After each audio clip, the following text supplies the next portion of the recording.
Hi guys! This is a quick helpful video on how to mix a small amount of resin. So I buy my resin in these big jugs. This is the Black Forest high temp resin that I'm still going through.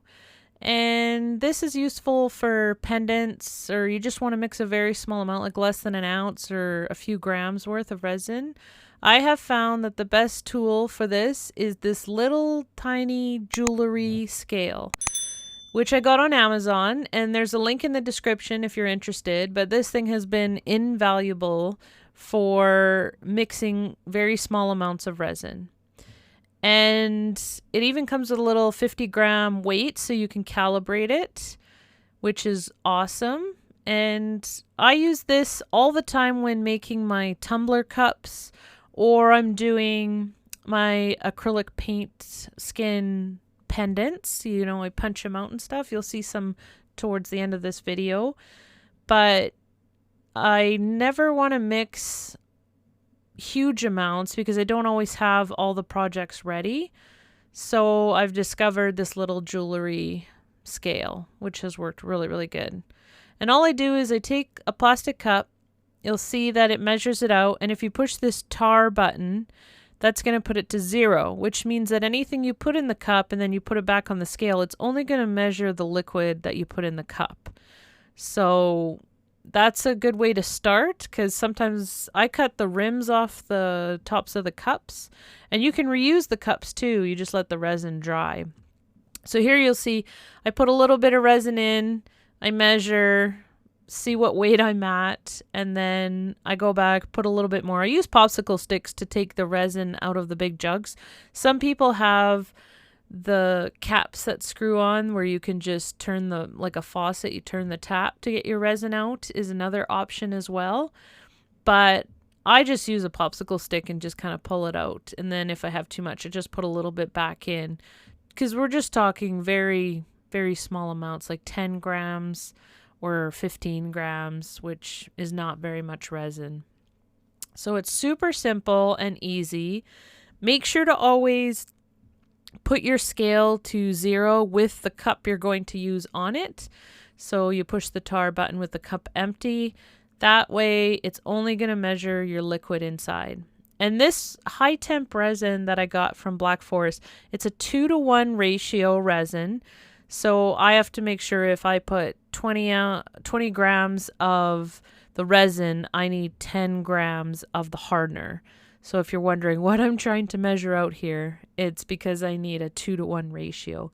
A lot of other resins are a 1-to-1 ratio, like art resin and stuff, which makes it a little simpler. But this one is a high temp resin, and it just worked out better, but the ratio was 2-to-1, which isn't too bad to figure out. I usually just, work with straightforward numbers for working it out. And then I always have some pendants on hand that are ready to go. So if I am using this for, let's say, a resin tumbler to do one layer and I have extra resin left over, I will pour it onto those pendants and just use up whatever resin I have left, because it's already mixed. You don't want to waste it.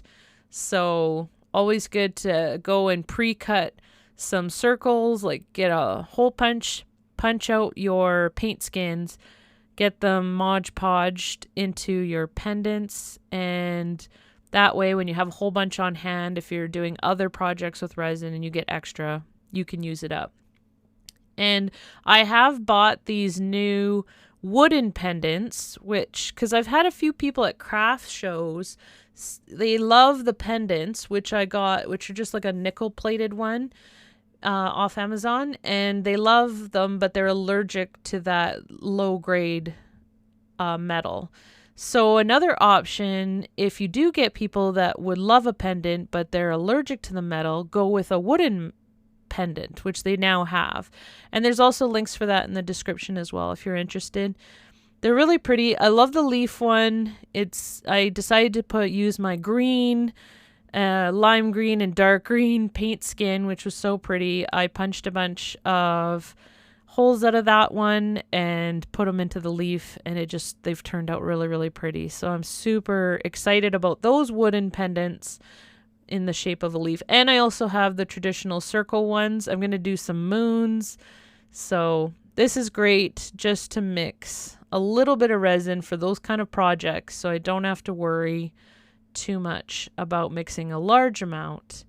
And I use this little scale all the time. This thing is perfect for these small projects.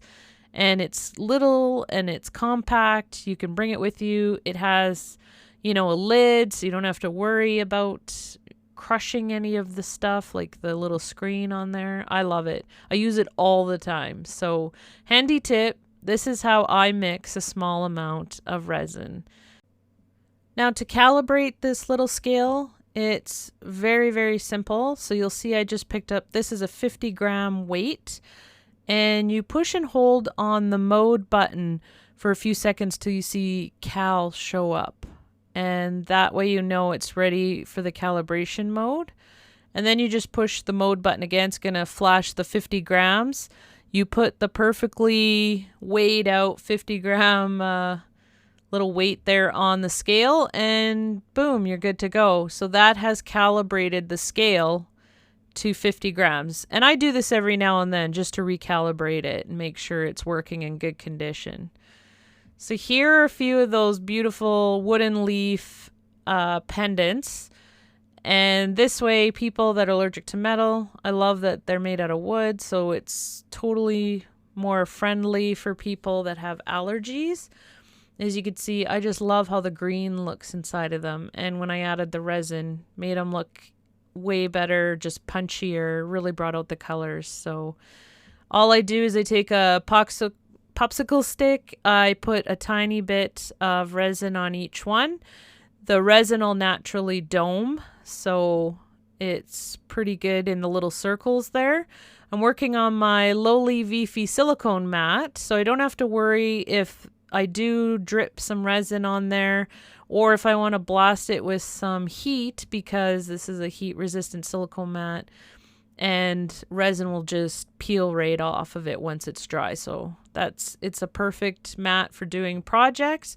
There's links in the description and code for a discount if you're interested. These are the greatest mats ever for working and doing crafts on, so I encourage you to check them out.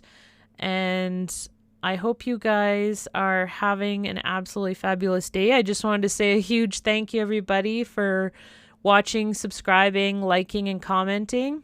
I hope this video is helpful for you if you're going to do some of these little acrylic paint skin, acrylic paint pour skin pendants, and you want to, or you just want to try some resin and you want to mix a very tiny amount. You don't want to use up a whole bunch of resin and waste it, because resin is a lot more expensive. So this might be the way to go. You might want to invest in the small scale to help you out. So thank you so much, everybody, and I hope you have fun crafting.